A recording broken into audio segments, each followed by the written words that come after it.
Warehouse operations are under more pressure than ever. For the last 2 decades, the focus has been on execution, investing in systems that manage tasks, coordinate labour, and increasingly automate the movements of goods. But the environment has changed. Demand is more volatile, driven by e-commerce, promotions, and increasingly shorter planning life cycles. Labour has become more constrained. It's harder to scale, more expensive, and less predictable. And automation is increasing, so you can't flex the operation around demand anymore. So what you now have is an environment where operations are becoming harder to predict, harder to flex, and harder to control. And that combination is creating a different problem, one that directly impacts margin. This is not an execution problem, or even a forecasting problem, but a decision problem.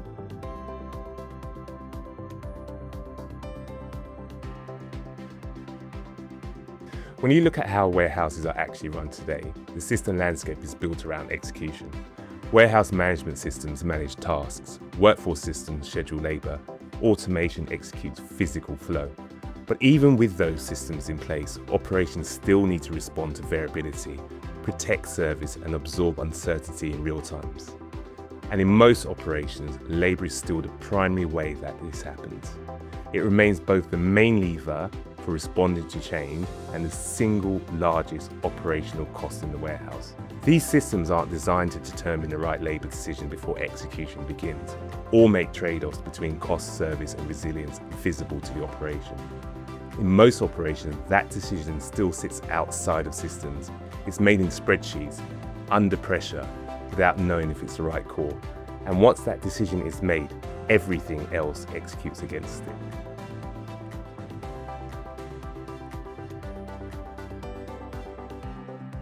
The gap is becoming more visible as the industry evolves. AI is improving forecasting and optimization, and automation is increasing throughput and reducing manual handling. But these advancements do not remove the need for decisions. AI can predict what might happen, but predictions alone doesn't determine the right action. And automation can execute work more efficiently, but execution doesn't correct a weak decision, it amplifies it. The next phase is using AI to help operators make better decisions before execution begins. Because as execution systems become more capable, the cost of poor decisions increases.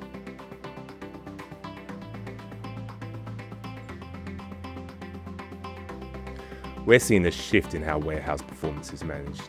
What used to be manageable through experience alone has become far more complex. It's no longer just about reacting faster. It's about getting the call right before resources are committed and before cost is locked in. Think about a typical week in a warehouse. You're looking at next week's volume and you're trying to work out how many people to commit, where to place them, and how much risk to carry. But the reality isn't that simple. Productivity moves, absences happen, and automation has limits. But getting that call wrong has consequences. If you undercommit, you risk missing service and relying on costly reactive decisions. And if you overcommit, you lock in unnecessary costs. So a single decision made days or weeks in advance can swing cost and service outcomes significantly. And once that decision is committed, the costs are largely sunk and it's very difficult to unwind. You need a new way to evaluate options and choose between them, not to remove judgment, but to make it clearer.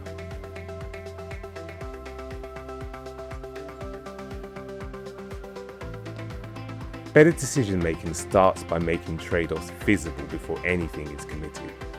That means understanding the operational impact of a decision before execution begins. What workload is expected, what labour is required, and what level of cost and service risk the business is prepared to carry. Instead of building plans in spreadsheets, teams are choosing between clear options.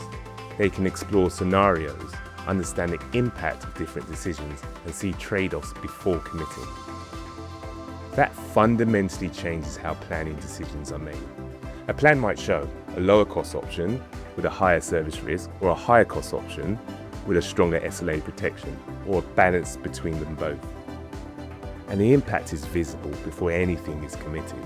Not just what the operation is doing, but why it's doing it. Once that decision is made, it's passed into existing systems, so execution happens with clarity and not assumptions.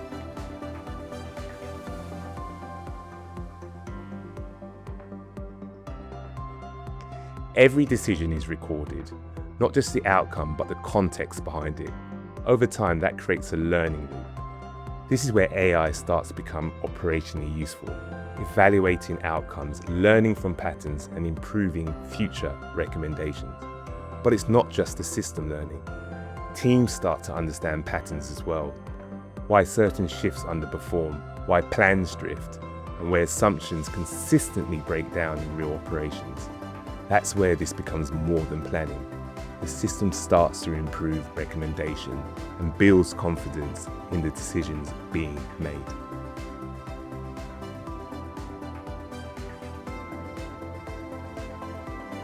As this approach expands across multiple sites, that learning compounds.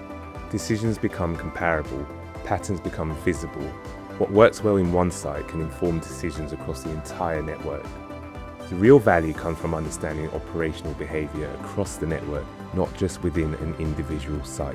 And that creates a foundation for real operational control, where decisions are consistent, performance is understood, and the outcomes are no longer left to chance.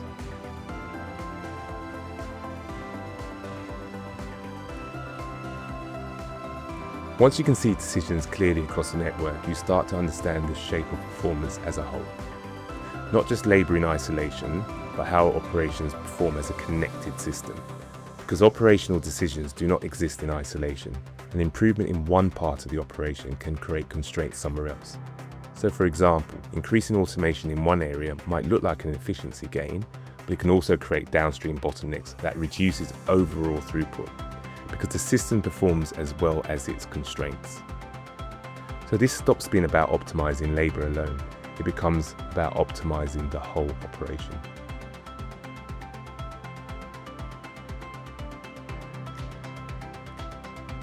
Warehouse performance is no longer defined by execution alone.